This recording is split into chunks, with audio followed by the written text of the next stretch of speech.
Well, that long-rumored PlayStation Slim has finally been announced by Sony. Hey everyone, welcome back to the channel. And we've been seeing rumors about this PlayStation Slim for I think about 6 months now, and we finally have the announcement here over at blog.playstation.com. New look for PlayStation 5 console this holiday season. Now, nowhere in this announcement do they actually call it a PlayStation Slim, and we'll get to the dimensions of it here in just a minute.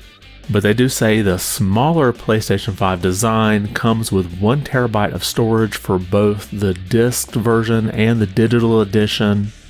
And the new model provides an option to add an Ultra HD Blu-ray disc drive to the PlayStation 5 digital edition.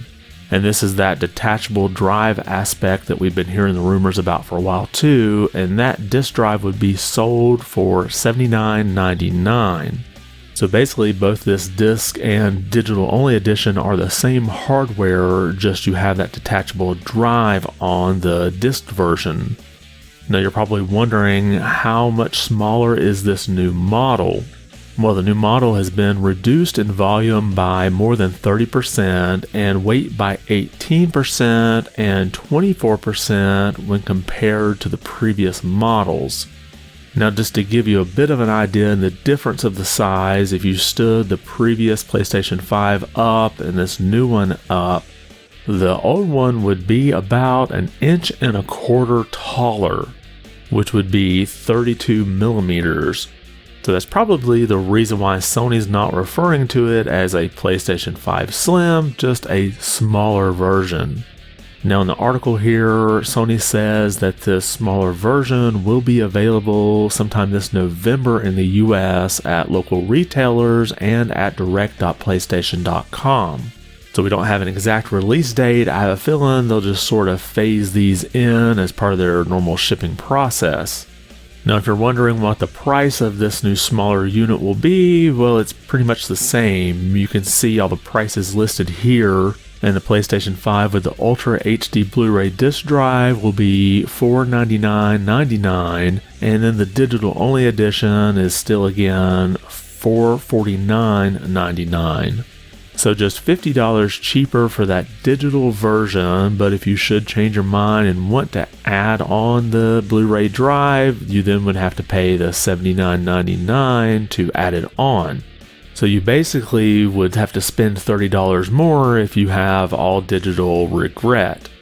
Now Sony will have a new horizontal stand that will be included in this new PlayStation 5, since it will need a different shaped stand. However, they will have a new vertical stand that will be compatible with all PlayStation 5 models and will be sold separately for $29.99. So this new vertical stand is not included with this smaller PlayStation 5 model, so if you're wanting to stand it up, you'll have to budget that in. And this new design did match what we saw in a leak about a month ago, where someone actually had the case and was kind of flipping it around and letting us look at it. And you can see how it's divided into 2 parts, so you just have to remove part of the cover if you're going to add that disk drive to it. Now, these rumors that have been floating around also said that this new smaller system would have a more power efficient 5 nanometer APU. So with this new, smaller design announced here, I wouldn't be surprised if this is true, but we'll probably find out once these get out in the wild. So let me know your thoughts below. Have you been holding out on buying a PlayStation 5 in order to get a smaller version? And if you were, do you think this unit will fill what you were looking for, or do you wish it would get just a little bit smaller? Drop your comments below and let me know your thoughts about this new PlayStation. Don't call it slim, but smaller. And if you liked the video, be sure to give it a thumbs up. And if you haven't subscribed yet, consider doing so. It really does help the channel out quite a bit. I want to thank you for watching and be good.